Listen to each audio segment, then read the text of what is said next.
Salam dəyərli izləyicilər. Bu günlərdə sizlərlə bir sağlamlıq resepti paylaşmaq istəyirəm. Hansı ki, bu resepti heç kəsdən eşitməmisiniz və ilk olaraq burada eşidəcəksiniz. İlk öncə bir məsələni demək istəyirəm ki, paylaşdığım videolardan baxıram ki, insanlar daha çox sağlamlıq məsələlərinə diqqət yetirdiyinə görə bu videoları paylaşmağı sizlərlə qərarı aldım. Bu resept nə üçündür? İlk öncə onu deyim.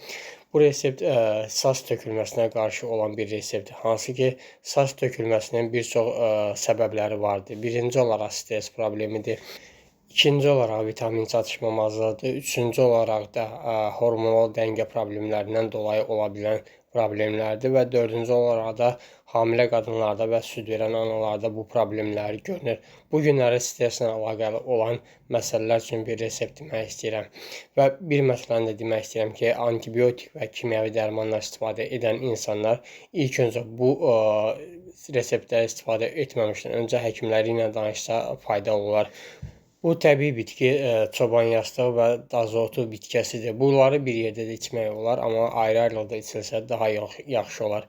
Və eyni zamanda burada da dəfnə yarpağından istifadə edilsə, əsəb problemlərində, stress məsələlərində daha faydalı ola bilər. Amma yenə təkrar deyirəm, antibiotik istifadə edən insanlar ilk öncə bu barədə həkimləri ilə danışsa daha faydalı olar. Hər kəsə sağlam həyat arzu edirəm.